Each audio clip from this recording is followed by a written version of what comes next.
ஒரு விசேஷித்த வசனத்தை கொடுத்து அனுப்பியிருக்கிறார்.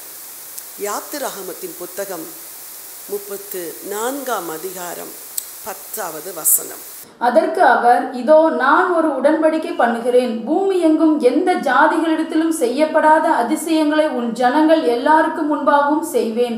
உன்னோடே கூட இருக்கிற ஜனங்கள் எல்லாரும் கர்த்தருடைய செய்கையை காண்பார்கள். உன்னோடே கூட இருந்து நான் செய்யும் காரியம் பயங்கரமாய் இருக்கும்.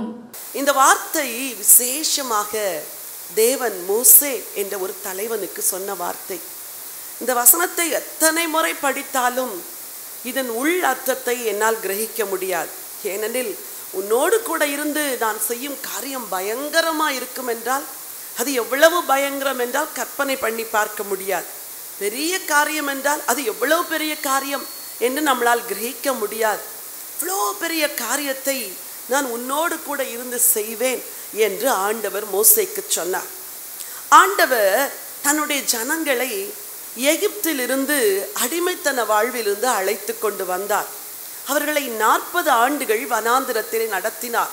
அந்த 40 ஆண்டுகளும் அவர் செய்த அதிசயங்கள், அற்புதங்கள் எல்லாம் நான் ஒருவரே தேவன் என்பதை நிரூபிக்கும்படியாக தான் அந்த 40 ஆண்டுகள் வனாந்திர வாழ்க்கை இருந்தது. ஆண்டவர் மோசேயை பார்த்து சொன்னார், நான் உன்னோடு கூட இருப்பேன்.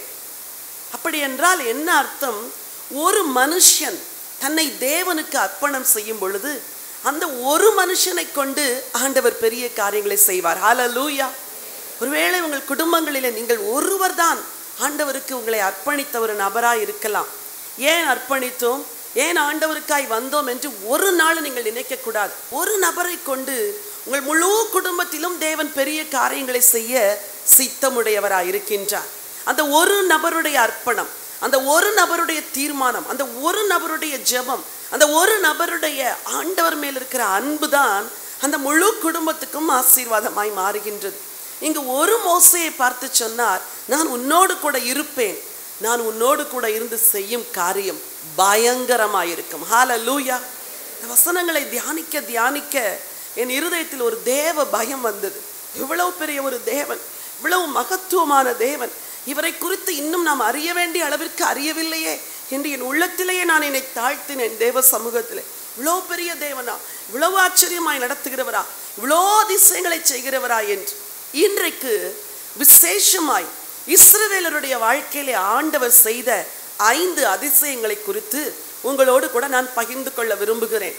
அதற்கு முன்பதாக நம்முடைய தேவன் அதிசயங்களை செய்கிறவர் என்று வேதம் முழுவதும் பல வசனங்கள் இருக்கிறது. மெய்யாகவே அவர் அதிசயங்களை செய்கிறவர் என்பதை நீங்கள் அறிந்து கொள்ளும்படி சில வசனங்களை உங்களுக்காய் நான் வாசிக்க விரும்புகிறேன். சங்கீதம் 136ஆம் அதிகாரம் 4வது வசனமும் 9வது வசனமும். ஒருவராய் பெரிய அதிசயங்களை செய்கிறவரை துதியுங்கள், அவர் கிருபை என்றும் உள்ளது. இரவில் ஆள சந்திரனையும் நட்சத்திரங்களையும் படைத்தவரை துதியுங்கள், அவர் கிருபை என்றும் உள்ளது. ஒருவராய் பெரிய அதிசயங்களை செய்தவரை துதியுங்கள், அவர் கிருபை என்றும் உள்ளது. வேதம் சொல்லுகிறது ஆண்டவர் ஒருவராய் பெரிய அதிசயங்களை செய்கிறவரா. இன்னும் பல வசனங்களை உங்களுக்கு நான் சொல்லுகிறேன், குறித்து கொள்ளுங்கள். சங்கீதம் 72:18 சொல்லுகிறது, இஸ்ரவேலின் தேவனாகிய கர்த்தர் நீரே அதிசயங்களை செய்கிறவர் என்று. சங்கீதம் 77:14 சொல்லுகிறது, அவர் அதிசயங்களை செய்கிறவர் தேவன் என்று. யோபுவின் புஸ்தகம் 5ஆம் அதிகாரம் 9வது வசனமும் 9ஆம் அதிகாரம் 10வது வசனமும் சொல்கிறது, ஆராய்ந்து முடியாத பெரிய காரியங்களையும் எண்ணி முடியாத அதிசயங்களையும் அவர் செய்கிற தேவனா. எரேமியா 33:3 சொல்லுகிறது, என்னை நோக்கி கூப்பிடு, அப்பொழுது நீ அறியாததும் உனக்கு எட்டாததுமான பெரிய காரியங்களை உனக்கு நான் செய்வேன் என்று. சங்கீதம் 26 சொல்லுகிறது, அதிசயங்களை செய்கிற தேவன் என்று. மீகா 7:15 சொல்லுகிறது, நீ எகிப்திலிருந்து புறப்பட்ட நாளில் செய்தது போலவே நான் உன்னை அதிசயங்களை காண பண்ணுவேன். ஹல்லேலூயா. வேதம் முழுவதும் தேவன் அதிசயங்களை செய்கிறவர் என்று பல இடங்களிலே வாசிக்கின்றோம். இஸ்ரவேல் ஜனங்களுக்கு ஆண்டவர் மகத்துவமான அதிசயங்களை செய்தார்.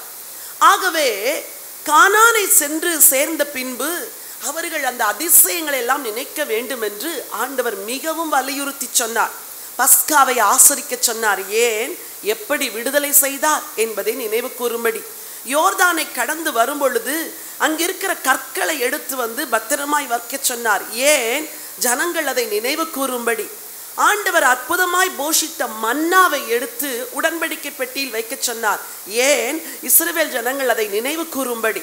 பின் சந்ததியிலே எல்லாரும் தாங்கள் ஜெபம் செய்யும் பொழுது ஆண்டவர் செய்த இந்த அதிசயங்களை நினைவு கூர்ந்துதான் ஜெபம் செய்வார்கள். நெகேமியா 9ஆம் அதிகாரம் 9, 10 வசனங்களை எல்லாம் நீங்கள் வாசித்துக் கொண்டு வரும் பொழுது நெகேமியா அழகாய் ஜெபம் பண்ணுவார். ஆண்டவரே, இது எவ்வளவு அதிசயங்களை செய்தவர், எவ்வளவு அற்புதங்களை செய்து எங்களை நடத்தி கொண்டு வந்தீர் என்று ஜெபம் செய்வார். அப்போஸ்தலர் நடபடிகள் 7ஆம் அதிகாரத்தில் ஸ்தேவான் பிரசங்கம் செய்யும் பொழுது ஆச்சரியமும் அதிசயமுமாய் எப்படி இஸ்ரவேல் ஜனங்களை ஆண்டவர் நடத்தி கொண்டு வந்தார் என்பதை தன்னுடைய பிரசங்கத்திலே சொல்லுவார். எரேமியா தீர்க்கதரிசன புத்தகம் 32ஆம் அதிகாரத்திலே ஆண்டவர் எரேமியாவுக்கு ஒரு பெரிய காரியத்தை செய்ய சொல்லுவார். அதை சொல்லிவிட்டு எரேமியா ஒரு ஜெபத்தை ஆண்டவரிடத்திலே ஏறெடுப்பார். அந்த வசனத்தை உங்களுக்காய் நான் வாசிக்க விரும்புகிறேன். எரேமியா தீர்க்கதரிசன புத்தகம் 32ஆம் அதிகாரத்திற்கு வேதத்தை திருப்பிக் கொள்ளுங்கள். 32:19 வாசியுங்கள். யோசனையிலே பெரியவரும் செயலிலே வல்லவருமாய் இருக்கிறீர். அவனவனுக்கு அவனவனுடைய வழிக்கு தக்கதாகவும் அவனவனுடைய கிரியைகளின் பலனுக்கு தக்கதாகவும் அளிக்கும்படி உம்முடைய கண்கள் மனுபுத்திரனுடைய எல்லா வழிகளின் மேலும் நோக்கமாய் இருக்கின்றன. இஸ்ரவேலிலும் மற்ற மனுஷருக்குள்ளும் இந்நாள் வரைக்கும் விளங்குகிற அடையாளங்களையும் அற்புதங்களையும் தேவரீர் எகிப்து தேசத்திலே செய்து இந்நாளிலே நிற்கும் கீர்த்தியை உமக்கு உண்டாக்கி. எரேமியா ஒரு ஜெபம் செய்கிறார். அந்த ஜெபம் சற்று ஆச்சரியமான ஜெபம். ஏன் அந்த ஜெபத்தை செய்தார் என்றால், எரேமியா தீர்க்கதரிசி ஒரே ஒரு செய்தியை தான் ஜனங்களுக்கு சொன்னார். என்ன செய்தி? பாபிலோன் ராஜா வருவான், பாபிலோன் ராஜா வந்து எருசலேமை பிடிப்பான், ஆகவே நீங்கள் மனம் திரும்புங்கள், நீதி செய்யுங்கள் என்று திரும்ப திரும்ப ஜனங்களுக்கு சொல்லுவார். ஏறத்தாழ 23 வருஷங்கள் அவர் சொன்னாலும் ஜனங்கள் அந்த செய்தியை கேட்கவே இல்லை. திடீரென்று பாபிலோன் ராஜாவாகிய நேபுகாத்நேச்சார் வந்து பட்டணத்தை வளைந்து கொள்ளுவார். பட்டணத்தை வளைந்து கொண்ட நேரத்திலே எரேமியா அவர் சொன்ன தீர்க்க தரிசனத்தினாலே காவற்சாலையின் முற்றத்திலே அடைப்பட்டிருக்கிறார். காவற்சாலையின் முற்றத்திலே அடைப்பட்டிருக்கும் பொழுது எரேமியாவை நோக்கி ஆண்டவருடைய வார்த்தை வரும். ஆண்டவர் சொல்லுவார், எரேமியா, உன்னுடைய பெரிய தகப்பனுடைய மகனாகிய அனானியேலின் குமாரன் உன்னிடத்தில் வந்து ஆனதோத்தில் இருக்கிற என் நிலத்தை நீ வாங்கிக்கொள் என்று சொல்லுவார்.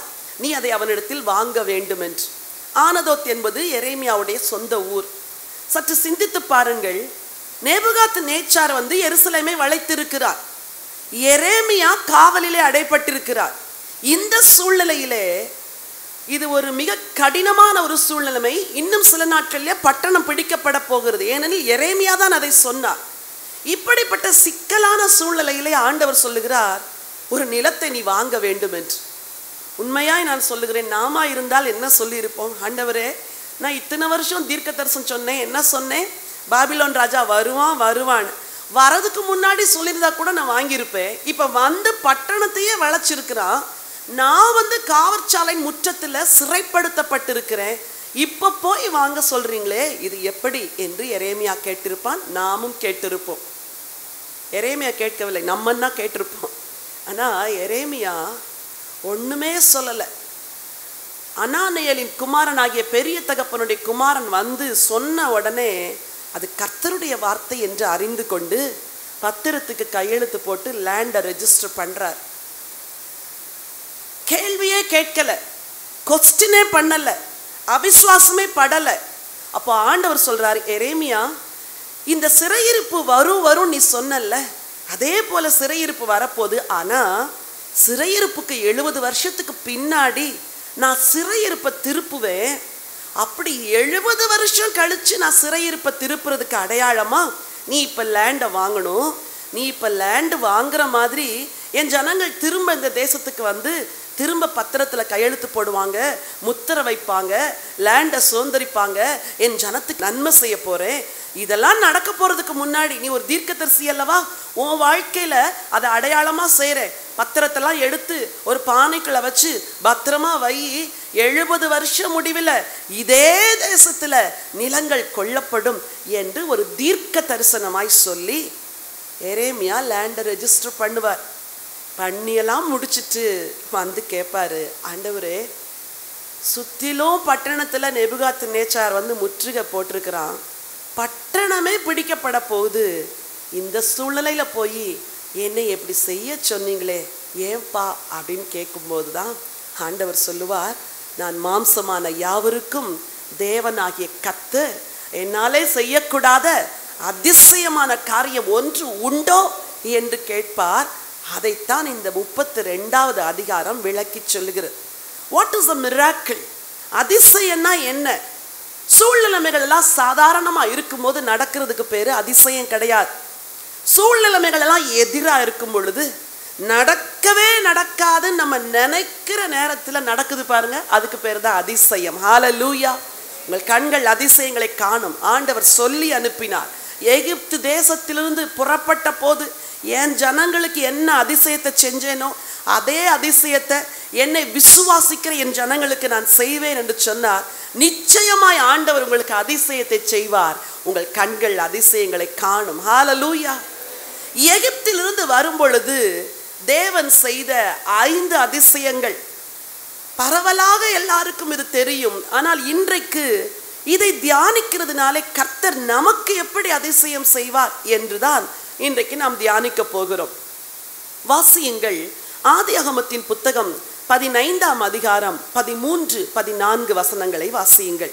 அப்பொழுது அவர் ஆபிரகாமை நோக்கி, உன் சந்ததியார் தங்களுடையதல்லாத அந்நிய தேசத்திலே பரதேசிகளாய் இருந்து அத்தேசத்தாரை சேவிப்பார்கள் என்றும் அவர்களால் 400 வருஷம் உபத்திரப்படுவார்கள் என்றும் நீ நிச்சயமாய் அறிய கடவாய். நீ நிச்சயமாய் அறிய கடவாய். ஆண்டவர் சொன்னார், ஆபிரகாமே உன்னை நான் ஆசீர்வதிப்பேன். உன் சந்ததி எகிப்துல எத்தனை வருஷம் அடிமைகளா இருப்பாங்க?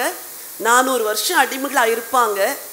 நிச்சயமா நான் உங்களை விடுதலை செஞ்சு கொண்டு வருவேன், கானானை கொடுப்பேன். அதுதான் ஆண்டவர் சொன்ன வாக்குத்தத்தம். என்ன வாக்குத்தத்தம் சொன்னாரு? அடிமைகளா இருப்பாங்க, நிச்சயமா விடுதலை பண்ணி கொண்டு வருவேன். நம்மளே பல நேரத்துல நம்ம கேட்கிறோம், ஏன் இந்த சிறையிருப்பு, ஏன் இந்த அடிமைத்தனம், ஏன் இந்த கஷ்டம், ஏன் இந்த உபத்திரவம், ஏன் இந்த நெருக்கம்? உங்களுக்கு இன்னைக்கு ஒரு காரியம் சொல்லித்தரேன். உங்க இருதய பலகையில் எழுதிக்கோங்க. உபத்திரம் இல்லைன்னா அற்புதம் இல்லை, நெருக்கம் இல்லைன்னா பெருக்கம் இல்லை, ஒடுக்கப்படுதல் இல்லைன்னா விடுதலை இல்லை. நீங்க ஒடுக்கப்படும் பொழுதுதான் தேவனை நோக்கி பார்த்து, நீங்க எவ்வளோ பெரிய தேவன் ஆண்டவரே, நீங்க எனக்கு விடுதலை செய்யணும் அப்படின்னு சொல்லும் பொழுது ஆண்டவர் விடுதலை செய்வார். 400 வருஷம் விடுதலையே பண்ணல, அது ஒரு லாங் டியூரேஷன். ஆனா ஜனங்கள் காத்திருந்தாங்க காத்திருந்தாங்க காத்திருந்தாங்க. யோசேப்பு எகிப்துக்கு வருகிறார், தலைவனாய் உயர்த்தப்படுகிறார். ஜனங்கள் எல்லாம் பெருகிறாங்க, ஆச்சரியமாய் பெருகுகிறார்கள். ஆண்டவர் எப்போ கானானை தருவார் தெரியாது. யோசேப்பின் மரண காலம், அந்திய காலம். ஆதியாகமத்தின் புத்தகம் 50ஆம் அதிகாரத்திலே யோசேப்பின் கடைசி காலத்தை குறித்து வாசிக்கிறோம். மக்கள் எல்லாம் ஒண்ணே விசுவாசிச்சாங்க. எதை விசுவாசிச்சாங்க தெரியுமா? கர்த்தர் நிச்சயம் விடுதலை செய்வார். நீங்க எதை விசுவாசிக்கணும் தெரியுமா? சொல்லுங்க வாயை திறந்து. கர்த்தர் நிச்சயம் விடுதலை செய்வார். கொஞ்சம் சந்தோஷமா சொல்லுங்க, கர்த்தர் நிச்சயம் விடுதலை செய்வார். அந்த விடுதலை அது இஸ்ரவேல் ஜனங்களுக்கு மிகப்பெரிய ஒரு அற்புதம். விடுதலை நடக்கல. ஆனா யோசேப்பு மரிக்கும் பொழுது சொல்றாரு, ஆதியாகமம் 50ஆம் அதிகாரம் 24, 25 வாசியுங்கள். யோசேப்பு தன் சகோதரரை நோக்கி, நான் மரணமடைய போகிறேன், ஆனாலும் தேவன் உங்களை நிச்சயமாய் சந்தித்து நீங்கள் இந்த தேசத்தை விட்டு தாம் ஆபிரகாமுக்கு ஈசாக்குக்கும் யாக்கோபுக்கும் ஆணையிட்டு கொடுக்கிற தேசத்துக்கு போக பண்ணுவார் என்று சொன்னதும் அன்றி, தேவன் உங்களை சந்திக்கும் போது என் எலும்புகளை இவ்விடத்திலிருந்து கொண்டு போவீர்களாக என்றும் சொல்லி யோசேப்பு இஸ்ரவேல் புத்திரரிடத்தில் ஆணையிடுவித்து கொண்டான். தேவன் நிச்சயமா உங்களை சந்திப்பார். எப்போ தெரியாது, ஆனா நிச்சயமாய் சந்திப்பார். நீங்க போகும்போது என் எலும்பை இங்க என்ன செஞ்சுட்டு போயிடக்கூடாது. ஏன்னா என் முற்பிதாக்களுக்கு தேவன் வாக்குத்தத்தம் பண்ணின அந்த தேசத்தை நான் பார்க்கல, நான் போகல. உங்களெல்லாம் தேவ திட்டத்தின்படி பெருக செய்யும்படி என்னை அடிமையா கொண்டு வந்தார். நான் அடிமையா இருந்தேன், என்னை உயர்த்தினார், பெருக செய்தார். அதெல்லாம் மகா பெரிய அற்புதம். அதே போல உங்களை ஆண்டவர் கண்டிப்பா விடுதலை செய்வார், நிச்சயமாய் சந்திப்பார். என்ன ஒரு விசுவாச வார்த்தைகள் பாருங்க. என் அன்பு சகோதரி, உங்களுக்கு நான் சொல்றேன், உங்க வாழ்க்கையில அற்புதம் நடக்குதோ நடக்கலையோ, ஆனா நீங்க விசுவாச வார்த்தைகளை பேசணும். இன்னைக்கு அநேக குடும்பங்களை ஏன் அற்புதம் நடக்கல தெரியுமா?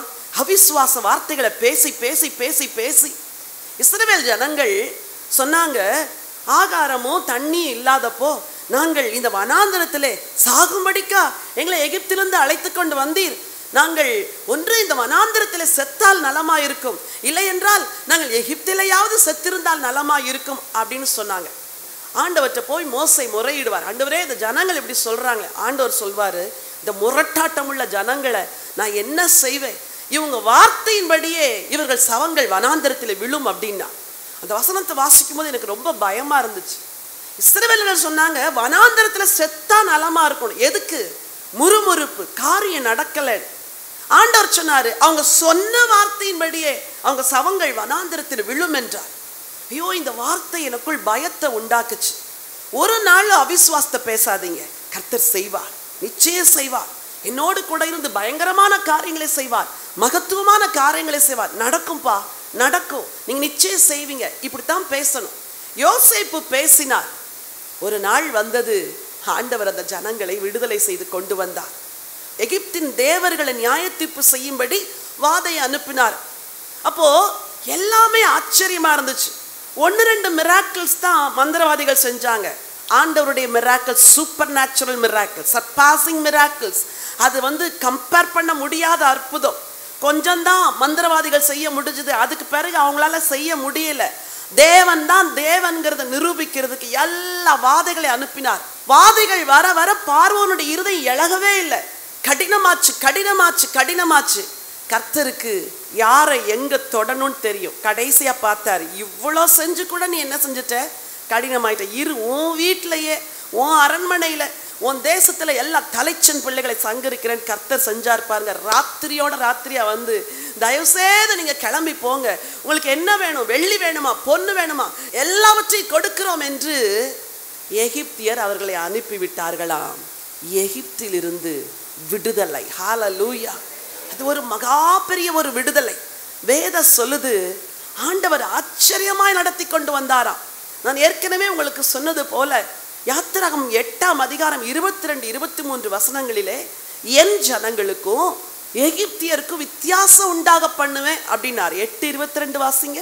பூமியின் நடுவில் நானே கர்த்தர் என்பதை நீ அறியும்படி என் ஜனங்கள் இருக்கிற கோசேன் நாட்டில் அந்நாளிலே வண்டுகள் வராதபடிக்கு அந்த நாட்டை விசேஷப்படுத்தி, அந்த நாட்டை என்ன செய்தேன்? விசேஷப்படுத்தினேன். விசேஷப்படுத்தினாரு, வித்தியாசப்படுத்தினாரு, வேறுபடுத்தினாரு. நம்ம வாழ்க்கையில் அப்படிதான். நமக்கும் மற்றவங்களுக்கும் உள்ள வித்தியாசத்தை காண்பிக்கும்படி அற்புதங்களை செய்வதற்கு இன்றைக்கும் ஆண்டவர் வைராக்கியம் உள்ளவராக இருக்கிறார். ஹல்லேலூயா! நான் வித்தியாசம் உண்டாக பண்ணுவேன். இன்னொரு வசனத்தை வாசியுங்கள். யாத்திராகமம் 11:9 வாசிங்க. கர்த்தர் மோசேயை நோக்கி, எகிப்து தேசத்தில் என் அற்புதங்கள் அநேகமாகும்படிக்கு பார்வோன் உங்களுக்கு செவி கொடுக்க மாட்டான் என்று சொல்லியிருந்தார். வசனம் எவ்வளோ ஜீவனுள்ளதா இருக்குது பாருங்க. எல்லாரும் கேட்பாங்க, ஏன் பார்வோன் இருதயத்தை ஆண்டவர் கடினப்படுத்தினாரு? ஆமா, ஆண்டவர் தான் கடினப்படுத்தினாரு. அவனும் கடினப்படுத்தினான். வசனம் சொல்லுது, எகிப்திலே என் அற்புதங்கள் அதிகமாகும்படிக்கு பார்வோன் இருதயம் கடினமாச்சான். எந்த பார்வோனும் என் ஆண்டவருடைய வல்லமைக்கு முன்னாடி நிற்கவே முடியாது. ஹல்லேலூயா! யாரை எங்க தொடணும்னு அவருக்கு தெரியும். சில ரட்சிக்கப்பட்ட அற்புதங்களெல்லாம் கேட்டா ஆச்சரியமா இருக்கும். ஐயோ, இந்த சம்பவத்தினாலேயா ரட்சிக்கப்பட்டாங்க? உங்க குடும்பங்கள்ல தேவ ஞானம், தேவ வல்லமை விளங்கும் போது நீங்க யோசிச்சே பாத்திராத விதங்களில் சில பார்வோனுடைய இருதயங்களை ஆண்டவர் அசைப்பார். ஹல்லேலூயா! எகிப்தில் என் அற்புதங்கள் அதிகமாகும்படிக்கு பார்வோன் உங்களுக்கு செவி கொடுக்க மாட்டான். மிராக்கிளை பண்ணி பண்ணி பண்ணி பார்க்கிறாரு, பார்வோன் விடலை. கடைசியில ஒரு காரியத்தை சொன்னாரு. யாத்திராகமம் 12ஆம் அதிகாரத்துல அருமையான ஒரு சரித்திரம் சொல்லப்பட்டிருக்குது. உங்கள் வீடுகளிலே ஒரு பஸ்கா ஆட்டுக்குட்டியை தெரிந்து கொள்ளுங்கள். ஆட்டுக்குட்டியின் ரத்தத்தை உங்கள் வாசல்களிலும் நிலைக்கால்களிலும் பூசுங்க. சங்காரக்காரன் உங்க வீட்டுக்கு வரமாட்டான். இன்னைக்கு ராத்திரி விடுதலை தருவேன் என்று. ஹல்லேலூயா! அந்த வசனம் அழகா இருக்கும். யாத்திராகமம் 12:12 வாசிங்க. அந்த ராத்திரியிலே நான் எகிப்து தேசம் எங்கும் கடந்து போய் எகிப்து தேசத்திலுள்ள மனிதர் முதல் மிருக ஜீவன்கள் மட்டும் முதற் பேராயிருக்கிறவைகள் எல்லாம் அதம் பண்ணி எகிப்து தேவர்களின் மேல் நீதியை செலுத்துவேன். நானே கர்த்தர். நானே கர்த்தர் அப்படின்னு ப்ரூவ் பண்றதுக்கு ஒரு ராத்திரியை நியமிச்சார். விடுதலை அன்னைக்கு ராத்திரி தான் வந்துச்சு. ஆட்டுக்குட்டி அடிச்சாங்க, ரத்தத்தை பூசினாங்க. அருமையாய் தேவன் விடுதலை செய்து கொண்டு வந்தார். அவங்க தடுக்கவே முடியல. நமக்கும் ஒரு விடுதலையின் ராத்திரி இருக்குது. 1 கொரிந்தியர் 11:23. நான் உங்களுக்கு ஒப்புவித்ததை கர்த்தரிடத்தில் பெற்றுக்கொண்டேன். என்னவெனில் கர்த்தராகிய இயேசுதாம் காட்டி கொடுக்கப்பட்ட அன்று ராத்திரியில் அப்பத்தை எடுத்து ஸ்தோத்திரம் பண்ணி அதை பிட்டு, நீங்கள் வாங்கி புசியுங்கள், இது உங்களுக்காக பிற்கப்படுகிற என்னுடைய சரீரமாய் இருக்கிறது, என்னை நினைவு கூறும்படி இதை செய்யுங்கள் என்றார். யாத்திராகமம் 12ஆம் அதிகாரத்துல ஒரு ராத்திரியில ஒரு பஸ்கா ஆட்டுக்குட்டி அடிக்கப்பட்டது. புதிய ஏற்பாட்டில் உலகத்தில் உள்ள எல்லா மக்களுக்கும் விடுதலை தரும்படி ஒரு ராத்திரியில ஒரு பஸ்கா ஆட்டுக்குட்டி அடிக்கப்பட்டது. ஹல்லேலூயா. ஒரு ராத்திரி ஒரு பஸ்கா ஆட்டுக்குட்டி அடிக்கப்பட்ட அன்று இரவு எகிப்திலிருந்து இஸ்ரவேலுக்கு விடுதலை. உங்களுக்கு ஏற்கனவே இந்த விடுதலை 2000 வருஷத்துக்கு முன்னாடி வந்துருச்சு. நீங்க சொல்லணும், ஆண்டவரே என் விடுதலை 2000 வருஷத்துக்கு முன்னாடி வந்துருச்சு. நீங்க ஏற்கனவே போராடி ஜெயத்தை எடுத்து வச்சிட்டீங்க. நாங்க சுதந்திரிப்பதற்கு ஞானம் உள்ளவர்களாய் எங்க இருதயத்துல விசுவாசத்தை கூட்டுங்க. வேதம் சொல்லுது ரட்சிப்பு கர்த்தருடையதுன்னு. உங்க வீட்டாருடைய ரட்சிப்புக்கு நீங்க ஜெபிக்கும் பொழுது இப்படி சொல்லி ஜெபிக்கணும். ஆண்டவரே ரட்சிப்பு கர்த்தருடையதுன்னு சொல்லுதே, நீங்க தானே அப்ப ரட்சிக்கணும், நீங்க தானே விடுதலை தரணும். நான் ஏன் பிசாசோட போராடணும்? ஆண்டவருடைய பாதங்களை பிடிங்க, உங்களுக்கு ஒரு விடுதலையின் ராத்திரி வருது. ஹல்லேலூயா. உங்க வீட்டார் அத்தனை பேரையும் விடுதலை செய்ய தேவன் உண்மை உள்ளவர். வீட்டில் உள்ள அத்தனை பேருக்கு ஒரு விடுதலையின் இரவு இருக்குது. நீங்க அந்த ராத்திரியை பார்க்குற வரைக்கும் சும்மா இருக்கக்கூடாது. இன்னைக்கு சொல்றேன், உங்க வீட்டில் ஒருவரும் ஆண்டவரை அறியாமல் மரணத்தை பார்க்கவே கூடாது.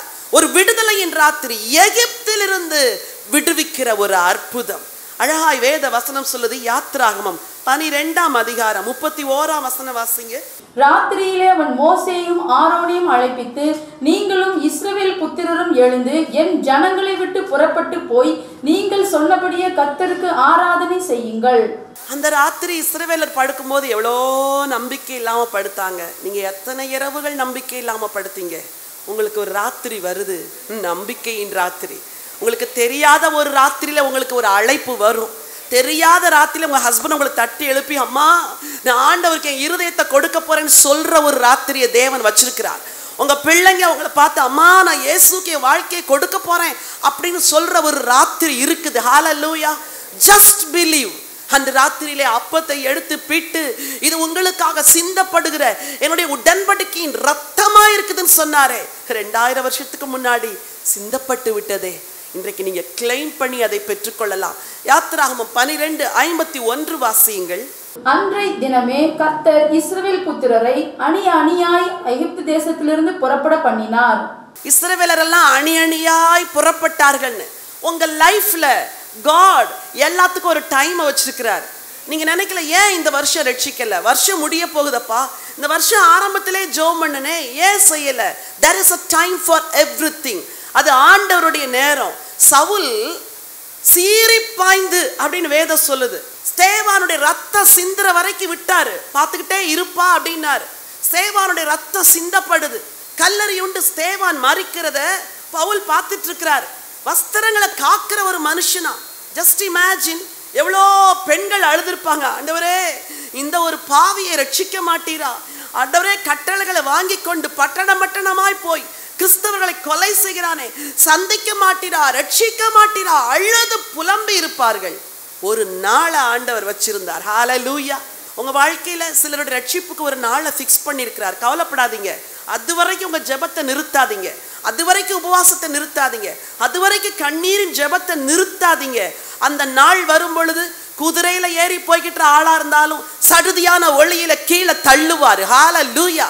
உன் வழி என் வழி அல்லன்னு சொன்னாரு. சவுலே, நீ என் ஜனத்தை கொலை செய்ய போற, என் வழி உன்னதமான வழி, இன்னைக்கு உன்னை சந்திக்கிறேன் நானு, உன் வாழ்க்கை எனக்கு மாறப்போகுது. 3 நாள் கண்ணை குருடாக்கி போட்டாரு.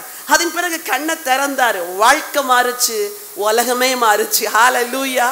நீங்க எந்த ஆளுக்காக ஜெபிக்கிறீங்க, எந்த நபருக்காக கண்ணீரோடு ஜெபிக்கிறீங்க, அந்த ஒரு நபரால இந்த உலகமே மாறப்போகுதுன்னு தெரிஞ்சுதான் பிசாசு அவனை தடுத்து வச்சிருக்கிறான். ஆண்டவர் கொஞ்சம் விட்டு வச்சிருக்கிறாரு. எகிப்தில என் அற்புதங்கள் அதிகமாயிருக்கும்படி பார்வோன் உங்களுக்கு செவி கொடுக்க மாட்டான். உபத்திரவம் கூடுதா? சொல்லுங்க, அற்புதமும் கூடுதா ஆண்டவரே. உபத்திரவம் கூட கூட அற்புதமும் கூட. I believe. நான் விசுவாசிக்கிறேன் ஆண்டவர் அப்படித்தான் செய்வார். ஹல்லேலூயா. முதலாவது அற்புதம் எகிப்திலிருந்து விடுதலை செய்து கொண்டு வந்த ஒரு அற்புதம்.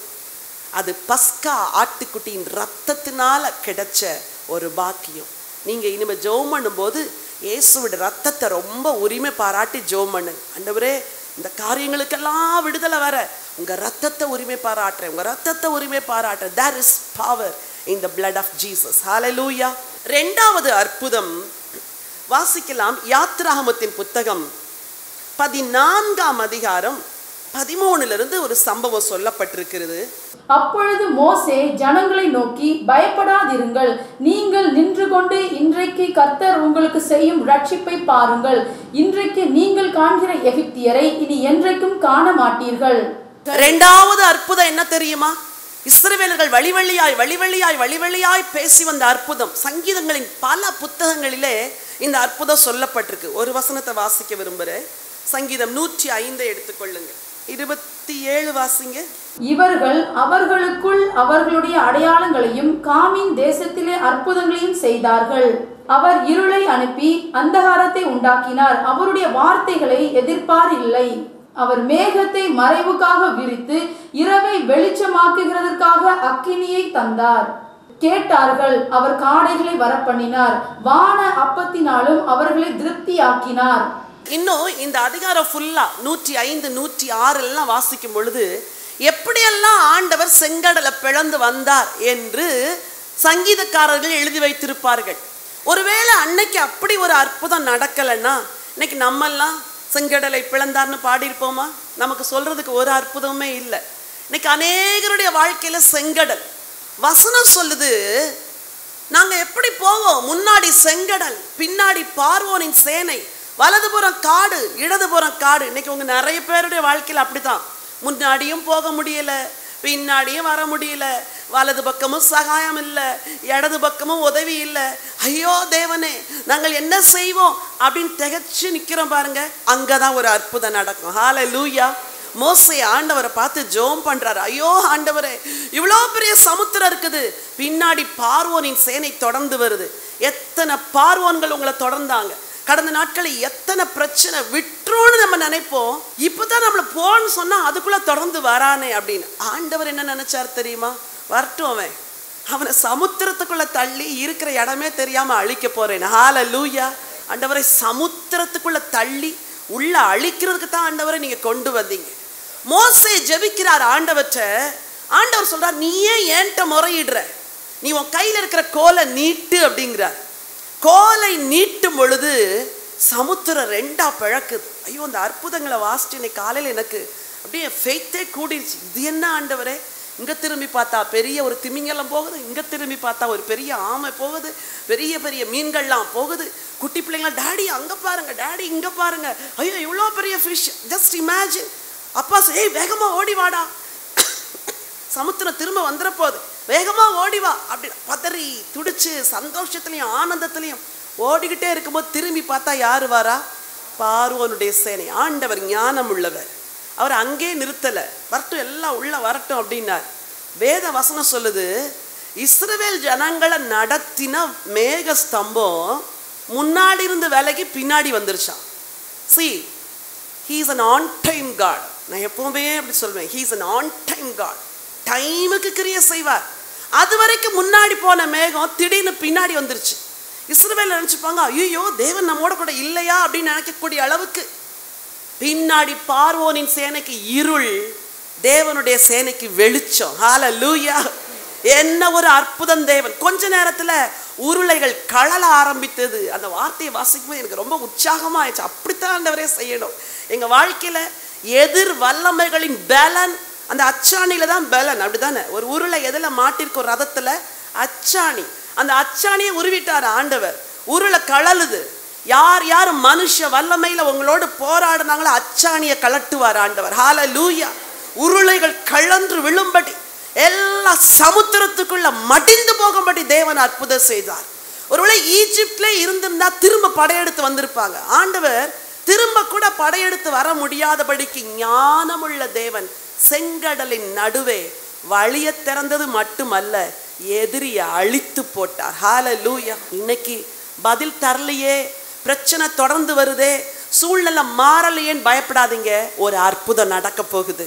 நான் உன்னோடு கூட இருந்து செய்யும் காரியம் பயங்கரமா இருக்கும். இன்னைக்கு நம்ம அதெல்லாம் பார்க்கல, ஆனா இன்னைக்கு நம்ம அதை விசுவாசிக்கிறோம்.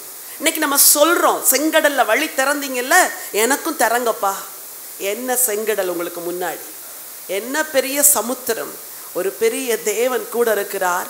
நான் உன்னோடு கூட இருந்து செய்யும் காரியம் பயங்கரமா இருக்கும் என்பது மட்டுமல்ல, எல்லாரும் அதை பார்ப்பாங்கன்னு சொன்னார். எப்படி பார்த்தாங்க? மறுநாள் காலையில பார்வோனும் அவனுடைய சேனைகளும் செத்தவர்களாய் எங்க விழுந்து கிடந்தாங்களாம்? கடற்கரையிலே விழுந்து கிடந்தார்கள். அவங்க ஜனமெல்லாம் வந்து பார்த்துருக்கோம், ஐயோ நம்ம ராஜா மறிச்சிட்டானே, நம்ம வீரர்கள்லாம் மறிச்சிட்டானே, உங்களுக்கு விரோதமாய் இந்த சாத்தானை தேவன் முறியடிக்கிற நாட்கள் இது. ஹல்லேலூயா. சொல்லுங்க, அச்சாணியை கழற்றுங்க ஆண்டவரே, பிசாசுடைய வல்லமையை உடைச்சு போடுங்க ஆண்டவரே, முறிச்சு போடுங்க. வெண்கல கதவுகளை உடைத்து இருப்பு தாழ்பால்களை முறிக்கிற ஒரு தேவன். தாழ்பாலை முறிச்சுட்டா உள்ள போயிடலாம், சத்துருடைய அச்சாணியை எடுத்துட்டு அவனை முறி அடிச்சிடலாம். இன்னைக்கு நீங்க என்ன தெரியுமா செய்யணும்? தேவனை நோக்கி கூப்பிடணும். ஆண்டவரே இரக்கம் செய்யும், வழியை திறங்கப்பா. ஜெபம் தான் அற்புதங்களை கொண்டு வரும். இந்த சம்பவங்கள்ல எந்த இடத்துல கூட ஜெபம் இல்லாத அற்புதம் நடக்கவே இல்லை. இஸ்ரவேல் தேவனை நோக்கி முறையிட்டு கொண்டிருந்தார்கள், அப்பதான் ஆண்டவர் விடுதலை செய்தார். மோசே தேவனை நோக்கி முறையிட்டான், அப்பொழுதுதான் தேவன் வழியை திறந்தார். எகிப்தில் இருந்து விடுதலையை கொடுத்தார், எதிரிகளின் சேனையை அழித்தார். மூன்றாவதாக 1 கொரிந்தியர் 10:2 வாசிங்க. எல்லாரும் மோசேக்குள்ளாக மேகத்தினாலும் சமுத்திரத்தினாலும் ஞானஸ்நானம் பண்ணப்பட்டார்கள். எல்லாரும் மோசேக்குள்ளாக மேகத்தினாலும் சமுத்திரத்தினாலும் என்ன செய்யப்பட்டார்களாம்? ஞானஸ்தானம் பண்ணப்பட்டார்கள். புதிய ஏற்பாட்டிலே பவுல் எழுதும் பொழுது எல்லாரும் ஞானஸ்தானம் பண்ணப்பட்டார்கள். இதுல இருந்து நீங்க கற்றுக்கிற ஒரு ஆவிக்குரிய பாடத்தை நான் உங்களுக்கு சொல்லித்தரேன். உங்க வாழ்க்கையில தேவன் உங்களை ஆச்சரியமா நடத்தும் பொழுது சில ஆவிக்குரிய சத்தியங்களுக்கு நீங்க கீழ்ப்படிஞ்சுதான் ஆகணும்.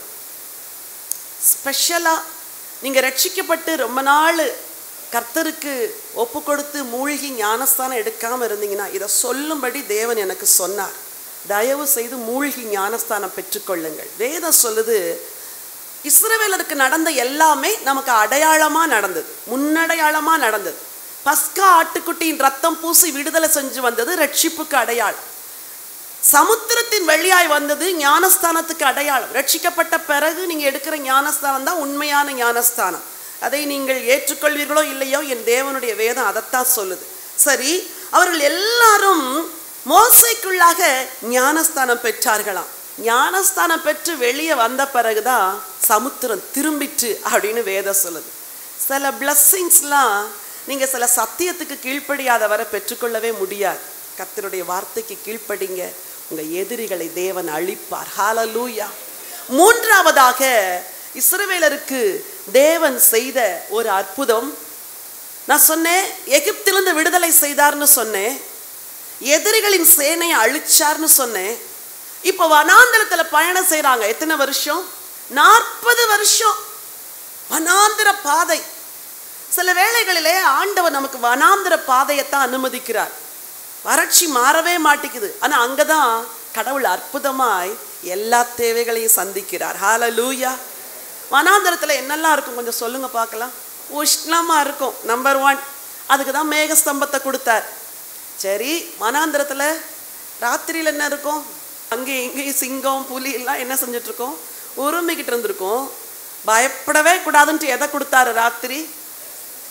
அக்கினி ஸ்தம்பம். அந்த ஸ்தம்பம்ங்கிற வார்த்தை ஏன் தெரியுமா? பின்னாட்களிலே பாகால் என்ற ஒரு தெய்வத்தை ஜனங்கள்லாம் வணங்கி வந்தாங்க. அந்த தெய்வத்துக்கு உருவம் எதுல செய்வாங்களாம்? உயரமா நெட்டையா இருக்கிற மரத்தின் மேல் பக்கத்தை வெட்டிட்டு கீழ்ப்பக்கத்துல சில உருவங்களை செஞ்சு இதுதான் பாகால் அப்படின்னு மக்கள் கானான்ல வணங்கி வந்தாங்க. ஆண்டவர் எல்லா புறவினத்து மக்களுக்கும் தான் தான் தெய்வம்னு சொல்லும்படி மேகத்தை இப்படி கூடாரம் போல விரிக்கல, ஸ்தம்பமா வச்சார். தூரத்துல இருந்து பார்க்குறோம், ஸ்தம்பம் இருக்குது, நம்ம கடவுளுக்கு நம்ம செய்யறோம், இங்க பாரு யாருமே செய்யாத ஒரு ஸ்தம்பம், மேக ஸ்தம்பம், அக்கினி ஸ்தம்பம். இதை பார்க்குற ஜனங்கள் கானான்ல போய் வேற ஸ்தம்பத்தை வணங்கவே கூடாதுங்கிறதுக்காக தான் இதை செஞ்சார் ஆண்டவர். ஆனால் இந்த ஜனங்கள் இந்த நன்மையை நினைக்கல. ஓகே, அப்போ வனாந்திரத்தில் உஷ்ணம் இருக்கும், பகல்ல மேகஸ்தம்பம். வனாந்திரத்தில் இருட்டு இருக்கும், ராத்திரி அக்கினி ஸ்தம்பம். புறப்பட்டு வரும்பொழுது பெசைந்த மாவு புளிக்கிறதுக்கு முன்னாடியே பாத்திரத்தை துணியில கட்டிட்டு வந்தாங்க அப்படின்னு வாசிக்கிறோம்.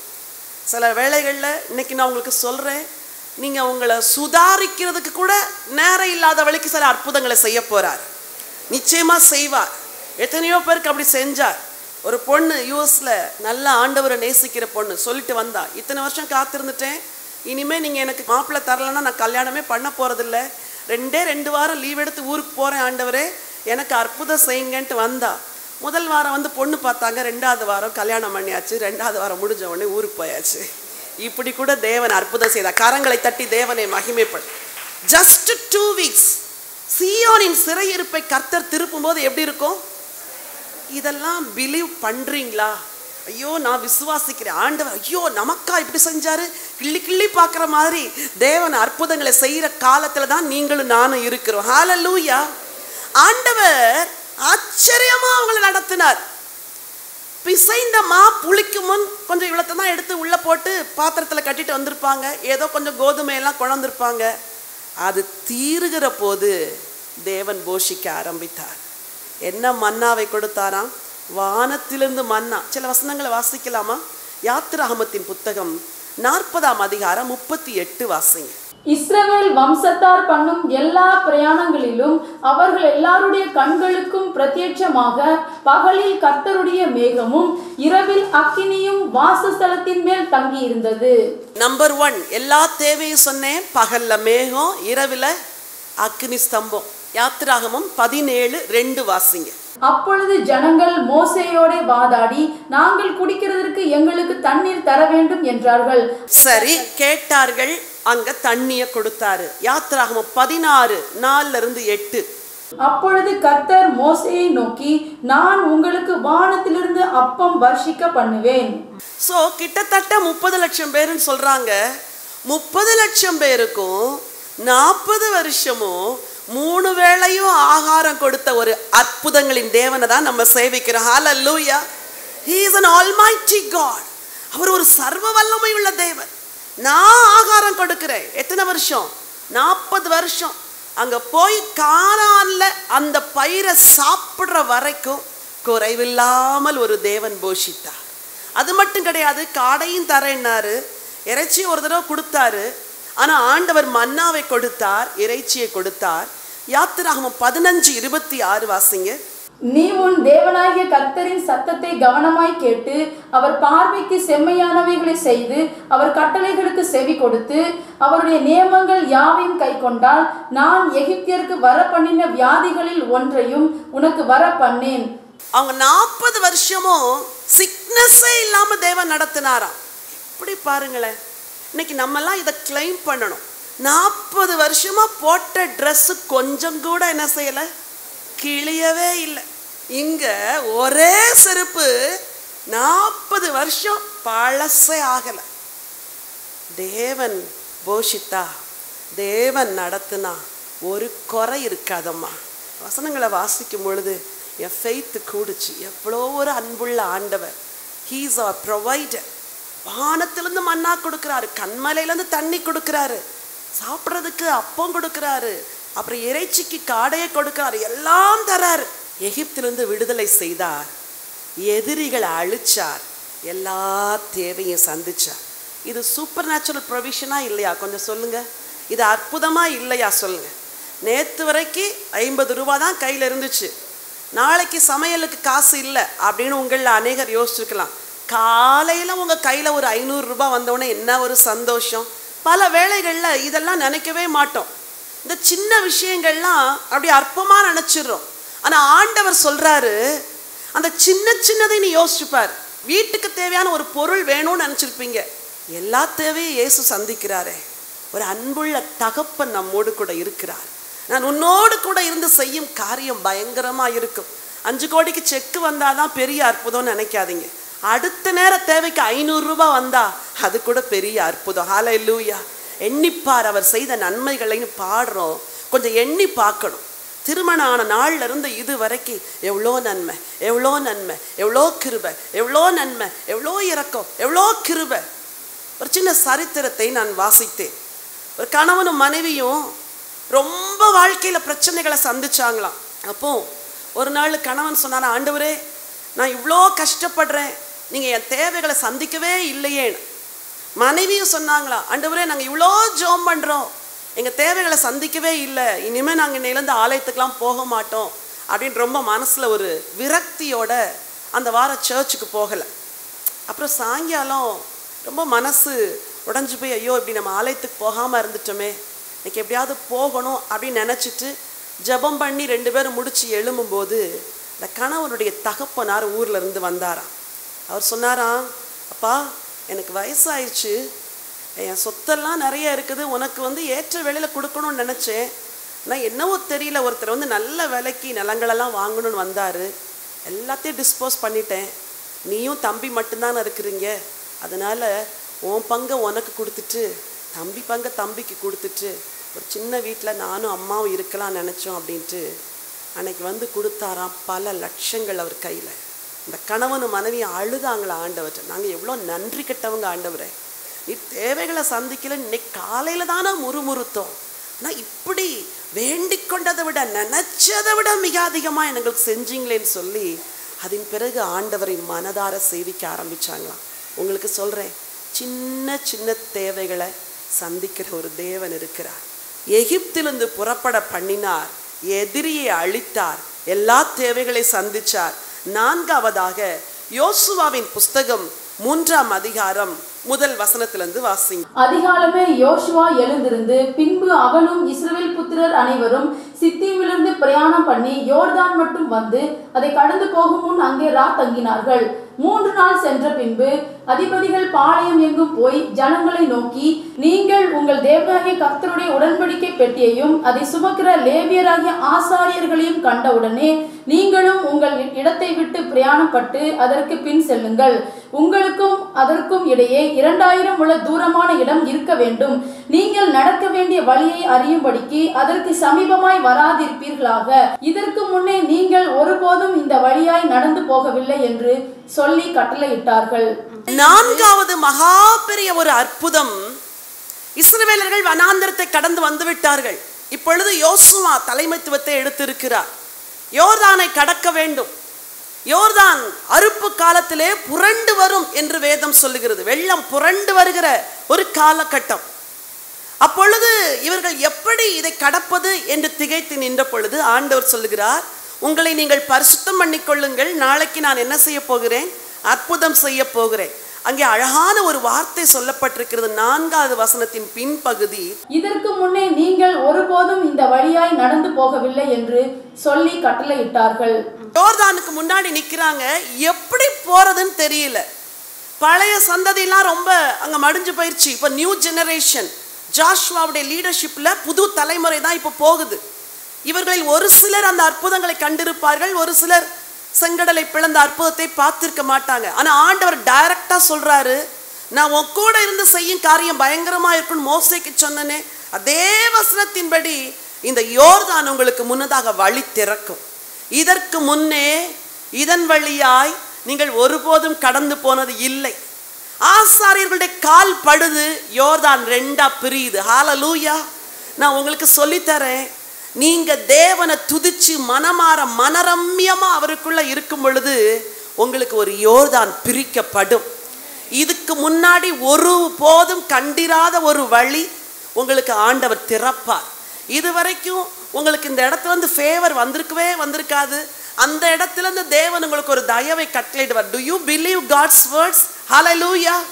இதுவரைக்கும் நீ போனதே கிடையாது, ஆனா அங்க வழி திறக்கிற.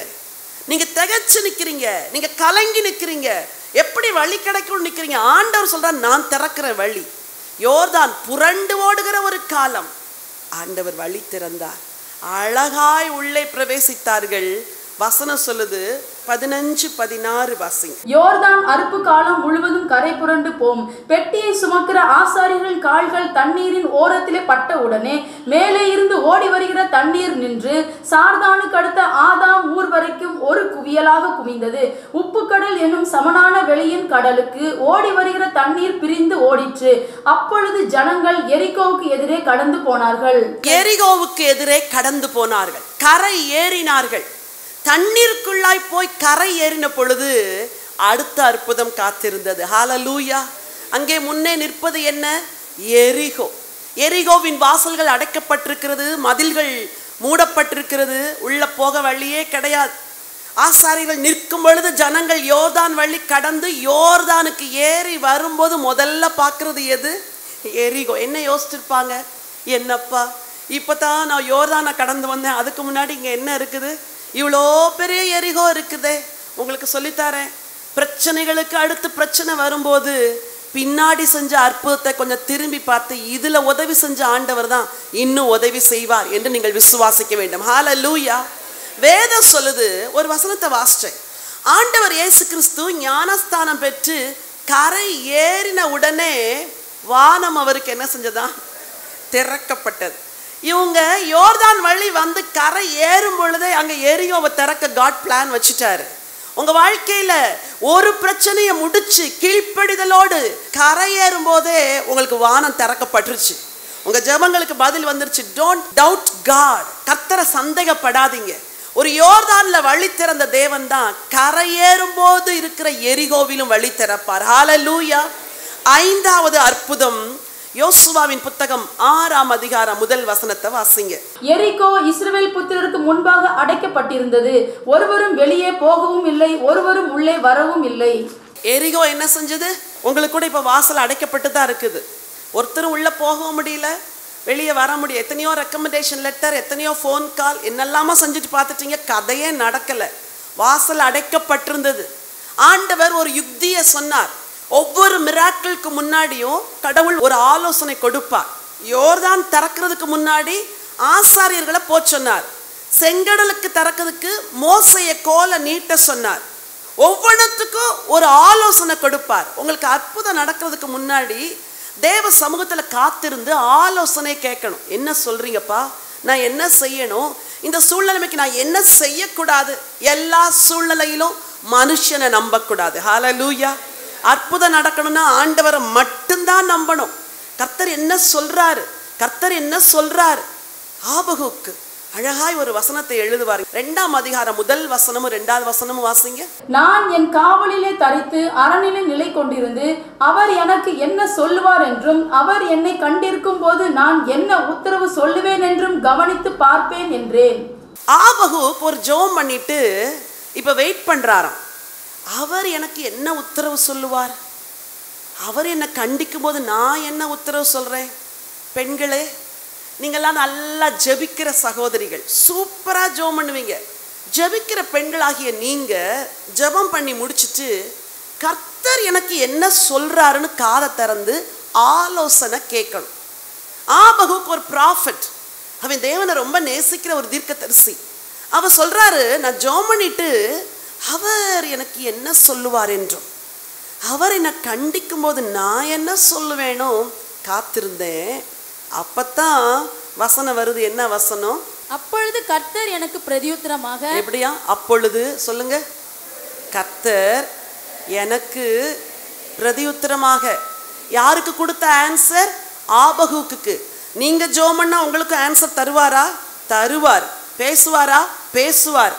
எக்ஸாக்டா அந்த பிரச்சனைக்குன்னே ஒரு கைடன்ஸ் பைபிள்ல இருந்து வரும். எத்தனை பேர் அப்படி ரிசீவ் பண்ணிருக்கிறீங்க? கரெக்டா இப்படித்தான் செய்யும் பாரு, அப்படி செய்யும் பொழுது காரியம் வாச்சிரும். அப்படியெல்லாம் நடத்துகிற ஒரு தேவன். ஆபகுக்கு ஜெபம் பண்ணப்போ சொன்னாராம், குறித்த காலத்துக்கு தரிசனம் வைக்கப்பட்டிருக்குது, முடிவிலே அது விளங்கும், அது பொய் சொல்லாது, அது தாமதிக்காது, அதுக்கு காத்திரு, அது நிச்சயமாய் வரும், அது தாமதிப்பது இல்லை. என்ன ஒரு சூப்பர் வேர்ட். நமக்கு இந்த வசனம் மட்டும்தான் தெரியும், 2வது வசனம் தெரியும், ஆனா முதல் வசனம் தெரியாது.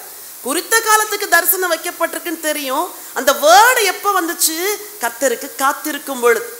உங்க வாழ்க்கையில ஆண்டவருடைய ஆலோசனைக்கு காத்திருக்கும் பொழுது அழகா செய்வார். சரி, 5வது அற்புதத்துல டெய்லி ஒரு நாள் சுத்தி வாங்க, அப்புறம் 7வது நாள் 7 முறை சுத்துங்க அப்படின்னார்.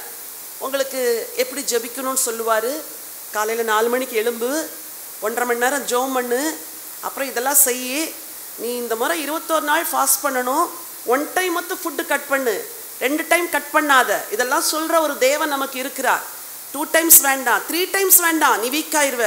இந்த முறை 2 டைம்ஸ் பண்ணு, இந்த முறை 1 டைம் பண்ணு, இந்த முறை ஸ்பெஷல் ஃபுட்டை ஒதுக்கிடு, இந்த முறை என்ன யார் இருந்தாலும் நீ போய் தனியாக உட்காரு, ஜெபம் பண்ணு. உன் ஜெப நேரம் ராத்திரி 9 மணி, உன் ஜெப நேரம் 11 மணி, நீ அதிகாலையில் 3 மணிக்கு எழுமணும், 1 மணி நேரம் ஜெபம் பண்ணணும், இப்படிலாம் ஜெபம் பண்ணணும், வார்ஃபேர் ப்ரேயர் பண்ணணும், ஆவியில் நிரம்பி ஜெபிக்கணும், அன்னெல்லாம் ஜெபிக்கணும், சத்துருடைய கட்டுகளை ராத்திரி 12 மணிக்கு முட்டி போட்டு உடைக்கணும். உங்கள் பிள்ளைங்க தலை மேலே கை வச்சு ஜெபம் பண்ணும், உன் புருஷன் தலை மேலே கை வச்சு ஜெபம் பண்ணு, அவர் குடிக்கிற தண்ணியை பிளஸ் பண்ணு, அவர் குடிக்கிற காஃபியை ஜெபம் பண்ணி கொடு, அவர் மது பாட்டில் வச்சிருக்கிற கபோர்டில் போய் கை வச்சு இது மேலே அவருக்கு வெறுப்பு வரட்டும்னு சொல்லு. அவருக்கு இருக்கிற தேவையற்ற உறவுகளை இயேசுவின் நாமத்தில் உடைச்சு போடுறேன்னு ஜெபம் பண்ணு. இப்படியெல்லாம் ஜெபிக்கிற பெண்களுக்கு தேவன் ஆலோசனை கொடுப்பார். நீங்கள் கர்த்தருடைய சத்தத்தை கேட்கணும். கேட்டால் தான் வாழ்க்கையில் விடுதலை வரும். ஹல்லேலூயா. எரிகோவை முதல் நாள் ஒரு தடவை சுற்றினாங்க, 2வது நாள் ஒரு தடவை சுற்றினாங்க, 7வது நாள் 7 முறை சுற்றுறாங்க. ஆர்ப்பரியுங்கள் என்று சொன்ன பொழுது ஆர்ப்பரித்தார்கள், அலங்கம் இடிந்து விழுந்தது. ஹல்லேலூயா. இயேசு கரையேறின போது வானம் திறந்தது. இவர்கள் யோர்தானின் கரையேறி தேவனை துதிக்கும் பொழுது கானானுக்கு வழி திறந்தது. ஹல்லேலூயா. 40 வருஷ வனாந்தர பாதை அற்புதமாய் நடத்தினார். யோசுவா 6:20.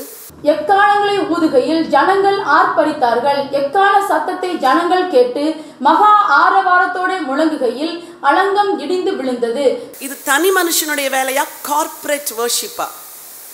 எதுக்கு இங்க வரோம் தெரியுமா? நீங்க தனியா போராடுற பல காரியங்கள் இருக்கலாம், ஆனா இங்க வந்து ஜெபம் பண்ணும்போது சில அலங்கம் படார்னு இடிஞ்சு விழுந்துரும். ஏன்னா கூடி ஜெபிக்கிற ஜெபம் வல்லமை உள்ளது. 12 hours ப்ரேயரில் பலத்த அற்புதங்கள் ஏன் நடக்குது தெரியுமா? கூடி 12 மணி நேரமும் போராடி ஜெபிக்கிறதுனால குடும்பங்களில் தேவன் கிரியை செய்கிறார். உங்களுக்கு அன்பாக சொல்கிறேன், இது போல் ஜெபங்களை அலட்சியம் பண்ணாதீங்க. சும்மாவாவது வந்து உட்காந்துட்டு போங்க. சும்மா வந்து உட்கார ஜெப ஆவி கூடும்.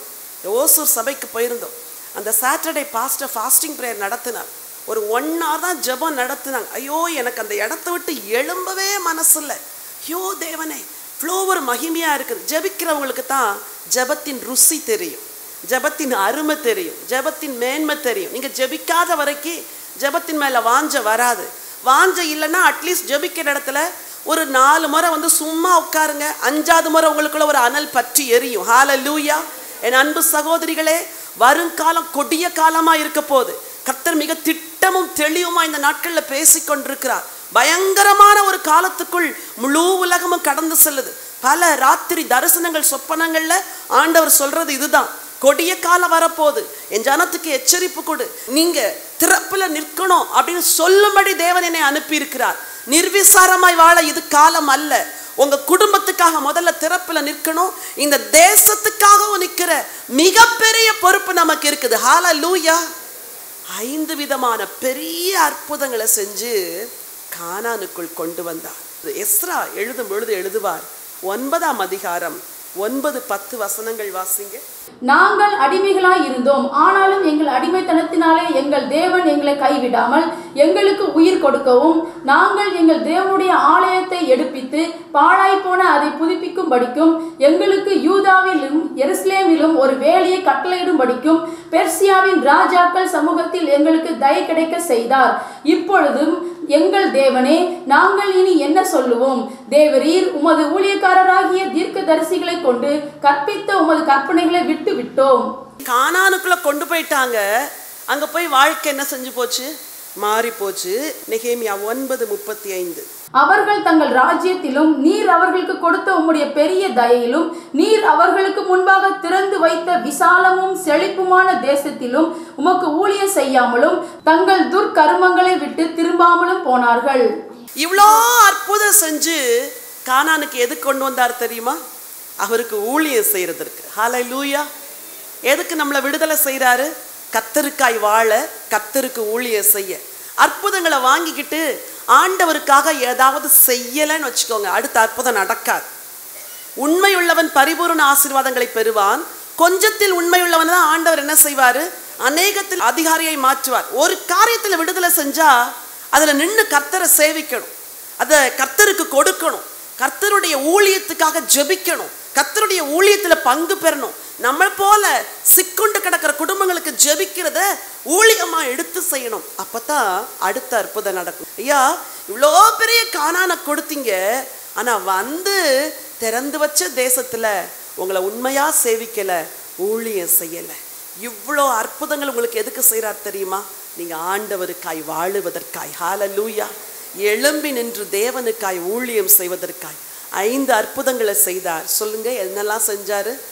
எகிப்திலிருந்து விடுதலை செய்தார். அப்புறம் எதிரிகளை அழித்து போட்டார். 3, எல்லா தேவைகளையும் சந்தித்தார். 4, எதிர்பார்த்திராத வழியை திறந்தார். யோர்தான்ல வழி திறந்தார். கர்த்தர் பெரிய காரியங்களை செய்தார். 5, எரிகோவின் மதிலை தகர்த்து கானானுக்குள் கொண்டு போனார். நான் சொல்றேன், உங்களில் அநேகரை இந்த ஆண்டு இறுதிக்குள் ஆண்டவர் ஒரு நல்ல கானானுக்குள் கொண்டு செல்லுவார். நீங்க எதுக்காக ஜெபம் பண்ணீங்களோ அந்த காரியத்தில் அற்புதங்களை காணும்படி செய்வார். 5 அற்புதங்களை மறக்காதீங்க. ஆண்டவர் எகிப்திலிருந்து விடுதலை செய்தது போலவே விடுதலை செய்வார். எதிரிகள் அழிச்சது போலவே அழிப்பார். எல்லா தேவைகளை சந்தித்தது போல உங்க தேவைகளை சந்திப்பார். எதிர்பாராத வழியை ஆண்டவர் உங்களுக்கு எதிர்பாராத நேரத்தில் திறப்பார். எல்லாவற்றுக்கும் மேலாய் எரிகோவின் மதிலை உடைத்து உங்களுக்கு கானான் ஆசீர்வாதத்தை கொடுப்பார். இருக்கிற இடத்துல எழும்பி நிற்கலாமா? Thank you Holi spirit. இதோ நான் உன்னோடு கூட ஒரு உடன்படிக்கை பண்ணுகிறேன். பூமி எங்கும் எந்த ஜாதிகளிடத்திலும் செய்யப்படாத அதிசயங்களை உன் ஜனங்கள் எல்லாருடைய கண்களுக்கு முன்பாக நான் செய்வேன். உன்னோடு கூட இருக்கிறவர்கள் கர்த்தருடைய செய்கையை காண்பார்கள். நான் உன்னோடு கூட இருந்து செய்யும் காரியம் பயங்கரமாயிருக்கும். ஹல்லேலூயா. இந்த வார்த்தையை விசுவாசிங்க. தேவன் உங்களோடு கூட இருந்து பெரிய காரியம் செய்ய போகிறார். இஸ்ரவேலருக்கு தேவன் செய்த அற்புதங்களை நினைவு கூறுங்க. எகிப்திலிருந்து விடுதலை செய்த நாட்களை நினைவு கூறுங்க. வனாந்திரத்தில் நடத்தி வந்த அற்புதங்களை நினைவு கூறுங்க. செங்கடலை பிளந்தாரே, யோர்தானிலே வழி திறந்தாரே. நீங்கள் இந்த பாதையின் வழியா இதுவரை நடந்து போகவில்லை. இதுவரை நீங்கள் நடந்திராத ஒரு வழியை உங்களுக்காய் திறப்பார். இதுவரை நீங்கள் கண்டிராத ஒரு பாதை உங்களுக்காய் திறப்பார். I believe my God. என் ஆண்டவருடைய வார்த்தையும் என் தேவனையும் நான் நம்புகின்றேன். எல்லாரும் வாயை திறந்த ஆண்டவருக்கு நன்றி சொல்லலாமா? அற்புதங்களின் தேவனே உமக்கு நன்றி. அவர் இன்று வரை அதிசயம் செய்கிறவர், இன்று வரை அற்புதங்களை செய்கிறவர். அவர் அதிசயமானவர். அதிசயங்களை செய்கிற தேவன் நீரே. நீர் ஒருவராய் பெரிய அதிசயங்களை செய்கிறவர். எகிப்திலும் காமின் தேசத்திலும் அடையாளங்களையும் அற்புதங்களையும் செய்த ஒரு தேவன் தான் இன்னைக்கு நமக்கும் அற்புதங்களை செய்ய உண்மை உள்ளவர். உங்க வாழ்க்கையில எது அடிமைத்தனம், ஆண்டவர் பஸ்கா ஆட்டுக்குட்டியின் ரத்தத்தினாலே அந்த அடிமைத்தனத்திலிருந்து விடுதலை தருவார். நிச்சயம் விடுதலை உண்டு. உங்கள் குடும்பத்தாருக்கு விடுதலை உண்டு. ஹல்லேலூயா. எது உங்களுக்கு முன்பதாக இருக்கிற செங்கடல், எந்த எதிரி துரத்தி கொண்டு வருகிறான், எந்த பிசாசின் கிரியைகள், எந்த சரீர பலவீனங்கள், எந்த சமாதான குறைச்சல்கள், இன்றைக்கு எகிப்தியருடைய ரதங்கள் உருண்டு ஓடும்படி செய்வார். ரதங்களின் குமிழ்கள் கலரும்படி தேவன் அற்புதம் செய்வார். அச்சாணியை உருவுவார் ஆண்டவர். எதிரியாகிய பிசாசுடைய அச்சாணி, அவனுடைய கூடார முளைகளை தேவன் பிடுங்கி போடுவார். ஹல்லேலூயா. வாயை திறந்து சொல்லுங்க, ஆண்டவரே, துரத்தி வருகிற பார்வோனுடைய சேனையின் ரதங்களுடைய அச்சுகள் கலரட்டு ஆண்டவரே. துரத்தி வருகிற எதிரியுடைய வல்லமைகள் ஒளியட்டு ஆண்டவரே. கொக்கரிக்கிற பிசாசுடைய எல்லா ஆண்டவரே எக்கால சத்தங்களை அடங்கட்டும் ஆண்டவரே. உம்முடைய ஜனத்திற்காக யுத்தம் செய்வீராக. வாயை திறந்து சொல்லுங்க, இயேசுவின் நாமத்தில் எதிரிகள் சமுத்திரத்துக்குள்ள அழியும்படி ஜலம் திரும்பியது என்று வேதம் சொல்கிறது. கர்த்தர் உங்களுக்கு திறந்த வழி அவர்களுக்கு அடைப்பார். உங்களுக்கு வெளிச்சம், அவர்களுக்கு இருள். உங்களுக்கு ஜலம் திறக்கும், அவர்களை ஜலம் மூடும். பார்வோரின் சேனையை அழித்த தெய்வமே, உமக்கு கோடான கொடி ஸ்தோத்திரம். வனாந்திரத்துல நடக்கிறீங்களா? உங்களுக்கு மேக ஸ்தம்பம் உண்டு. வனாந்திரத்துல நடக்கிறீங்களா? உங்களுக்கு அக்கினி ஸ்தம்பம் உண்டு. தேவன் உங்களுக்கு மன்னாவை கொடுப்பார், தண்ணீரை கொடுப்பார், உங்களை பத்திரமாய் நடத்துவார். இதுவரைக்கும் திறக்காத ஒரு வழி கர்த்தர் உங்களுக்கு திறக்க போகிறார், திறக்கத்தான் போகிறார். யோர்தான் வழி விடும், உங்களுக்கு யோர்தானின் நடுவில் ஒரு வழி திறக்கும். எதிர்கால சந்ததிக்கு இந்த அற்புதத்தை சொல்லும்படி தேவன் செய்வார். எல்லாத்துக்கும் மேல ஒரு எரிகோவின் மதில்கள் விழும். கர்த்தரை ஸ்தோத்திரம் பண்ணலாமா? இந்த மாதம் ஜெபத்திற்கென்று துதிப்பதற்கென்று மட்டும் நேரத்தை ஒதுக்குங்க. Be in God's presence. தேவ சமூகத்துல உட்காருங்க, அற்புதங்களை எதிர்பாருங்க. நான் உன்னோடு கூட இருந்து செய்யும் காரியம் பயங்கரமா இருக்கும் என்று சொன்னாரே, இந்த பெரிய தேவன் பெரிய காரியங்களை செய்வார். ஹல்லேலூயா. மேகஸ்தம்பம் மேலிருந்து பாதுகாக்குது, பாதை காட்ட பகல் எல்லாம் கூட செல்லுது. மேகஸ்தம்பம் மேலிருந்து பாதுகாக்குது, பாதை காட்ட பகல் எல்லாம் கூட செல்லுது. அன்பான தேவன் என்னோடு வருவார், அது போதும் என் வாழ்விலே. அன்பான தேவன் என்னோடு வருவார், அது போதும் என் வாழ்விலே. மேகஸ்தம்பம் மேலிருந்து பாதுகாக்குது, பாதை காட்ட பகலெல்லாம் கூட செல்லுது. மேகஸ்தம்பம் மேலிருந்து பாதுகாக்குது, பாதை காட்ட பகலெல்லாம் கூட செல்லுது. அன்பான தேவன் என்னோடு வருவார், அது போதும் என் வாழ்விலே. அன்பான தேவன் என்னோடு வருவார், அது போதும் என் வாழ்விலே. ஒரு நிமிஷம் கவனிங்க. இந்த மாதம் யார் யாருக்கெல்லாம் ஆண்டவர் அற்புதம் செய்யணும்னு நினைக்கிறீங்க? உங்க வலது கரத்தை ஆண்டவருக்கு நேரா உயர்த்துங்க, வலது கரத்தை ஆண்டவருக்கு நேரா உயர்த்துங்க, சின்சியரா உயர்த்துங்க. இந்த மாதம் ஒரு அற்புதங்களின் மாதம் என்று நான் சொல்லவில்லை, என் ஆண்டவர் சொன்னார். உன் கூட இருந்து நான் செய்யும் காரியம் பயங்கரமா இருக்கும் என்று சொன்னார். உங்களை விசேஷப்படுத்துற ஒரு தேவன் கூட இருக்கிறார். அவர் கூட இருப்பதினால் உங்க ஆகாரம், உங்க பாதுகாப்பு எல்லாமே வித்தியாசமா இருக்கும். உங்களை தேவன் நடத்துகிற விதம் வித்தியாசமா இருக்கும். You are God's special people. நீங்க தேவனுடைய விசேஷ ஜனங்கள். உங்களை விசேஷமா நடத்துவார், வித்தியாசமா நடத்துவார். விசுவாசிக்கிறீங்களா? சந்தோஷமா ஆண்டவற்றை சொல்ல போறீங்க. இப்போ என்ன நடத்துகிற உங்க அன்புக்காய் ஸ்தோத்திரையா. அற்புதங்களை பார்க்க போறேன் ஆண்டவரே, அதிசயங்களை பார்க்க போறேன் ஆண்டவரே. ஹல்லேலூயா. தேவா நான் எதினால் விசேஷித்தவள், ராஜா நான் அதை தினம் யோசிப்பவள். தேவா நான் எதினால் விசேஷித்தவள், ராஜா நான் அதை தினம் யோசிப்பவள். எதினால் எதினால் நீர் என்னோடு இருப்பதினால், எதினால் இது எதினால் நீர் என்னோடு வருவதினால். ஆவல் கொண்ட தேவ ஜனம் வானம் பார்க்குது, கூட செல்லுது. தாகம் கொண்ட தேவ ஜனம் வானம் பார்க்குது, ஆவல் கொண்ட கண்மலையும் கூட செல்லுது. என்னேக்கமெல்லாம் என்னே சுத்தீர்ப்பார், சந்தோஷம் நான் காணு. சந்தோஷமா சொல்லுங்களேன். என்னேக்கமெல்லாம் என்னேவன் தீர்ப்பார், சந்தோஷம் நான் காணுவேனோ. தேவா நான் எதினால் விசேஷித்தவள், ராஜா நான் அதை தினம் யோசிப்பவள். தேவா நான் எதினால் விசேஷித்த. விசுவாசத்தோடு கூட பாடுங்கள். கர்த்தர் உங்களை விசேஷப்படுத்துவார். எதினால் இது எதினால் நீர் என்னோடு வருவதினால், எதினால் எதினால் என்னோடு இருப்பதினால். என்னென்ன துன்பங்கள் என்னில் வந்த போதும் மீட்ட இயேசு அற்புதர். என்னென்ன தொல்லைகள் என்னை சூழ்ந்த போதும் காத்த இயேசு அற்புதர். என்னென்ன தொல்லைகள் என்னில் வந்த போதும் மீட்ட இயேசு அற்புதர். என்னென்ன துன்பங்கள் என்னை சூழ்ந்த போதும் காத்த இயேசு அற்புதர். உலகத்தில் இருப்போனிலும் எங்கள் இயேசு பெரியவர் அற்புதரே. சொல்லுங்களேன், உலகத்தில் இருப்போனிலும் எங்கள் இயேசு பெரியவர் அற்புதரே. உண்மையாய் அவரை தேடும் யாவர்க்கும் இயேசு அற்புதர்.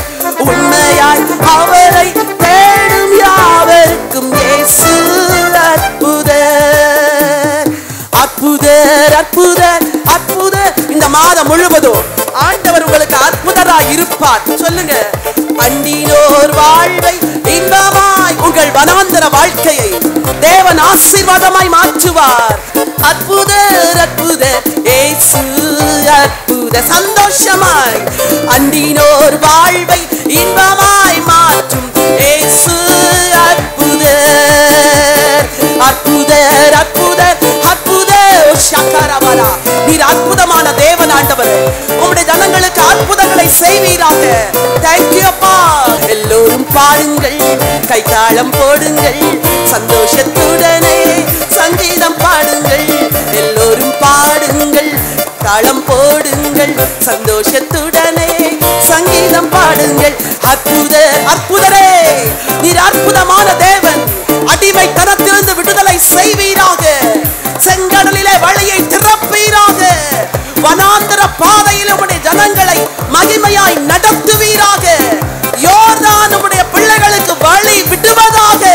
தடை செய்கிற சத்துருடைய வல்லமைகள் முறியடிக்கப்படுவதாக. எல்லா பார்வோனின் சேனைகள், துரத்தி வருகிற பிசாசின் கிரியைகளில் எல்லாம் முறித்து போடுகிறோம். அச்சாணிகள் கலந்து போவதாக. எதிரிகளின் பலத்தை உடைக்கிறோம். பிசாசின் கிரியைகளை உடைக்கிறோம்.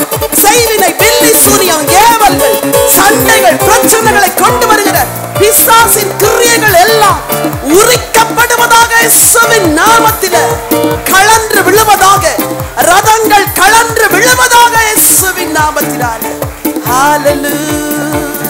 கரங்களை தட்டி ஆண்டவருக்கு நன்றி சொல்லலாமா? அற்புதமான ஒரு தேவனை சேவிக்கின்றோம்.